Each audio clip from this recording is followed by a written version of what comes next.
Fantastic چائے کا سفر تو یقیناً دشمن کو یاد ہوگا۔ آج 27 فروری ہے جو کہ بھارت کے لیے باعث عبرت اور ملکی دفاع کے لیے ایک تاریخ ساز دن ہے۔ 27 فروری 2019 کو پاکستان کے شاہینوں نے بھارت کو وہ سرپرائز دیا جو رہتی دنیا تک یاد رکھا جائے گا۔ مودی نے پلوامہ میں اپنے 40 فوجیوں کو مروا کر یہ ڈرامہ رچایا کہ اس کا الزام بھی پاکستان پر لگا دیا۔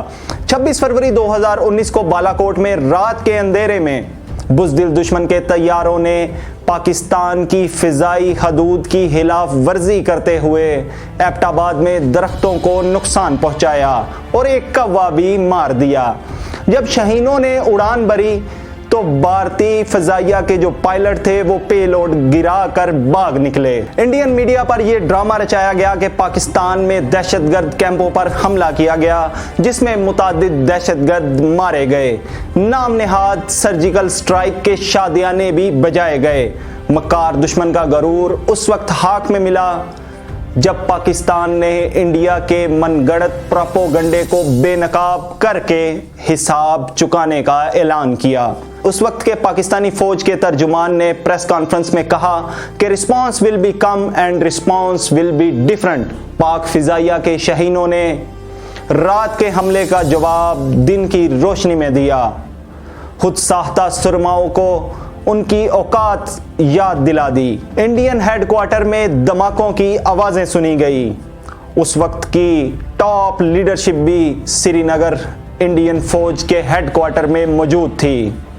فضائیہ کے شاہین نعمان علی خان اور حسن صدیقی نے بزدل دشمن کو للکار کر انڈین فضائیہ کے میگ 21 اور SU-30 کو مار گرایا اور بھارتی ونگ کمانڈر ابھی نندن کا جہاز بھی گرا کر اسے گرفتار کر لیا گیا۔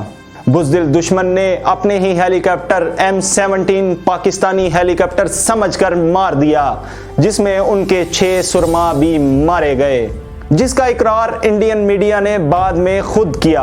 پاکستانی غیور افواج اور پاک فضائیہ نے جنگی جنون میں مبتلا مودی کو یہ بتا دیا کہ ہم امن چاہتے ہیں، لیکن اس وقت جب بھی وقت پڑے گا اینٹ کا جواب پتھر سے دیا جائے گا۔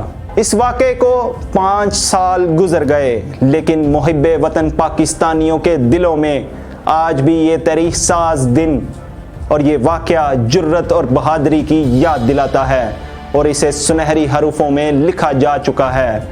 پاک فوج کا یہ عہد ہے کہ دشمن نے جب بھی ارض پاک کو میلی آنکھ سے دیکھا تو اسے کچل دیا جائے گا۔ پاکستان زندہ باد، پاک فوج پائندہ باد۔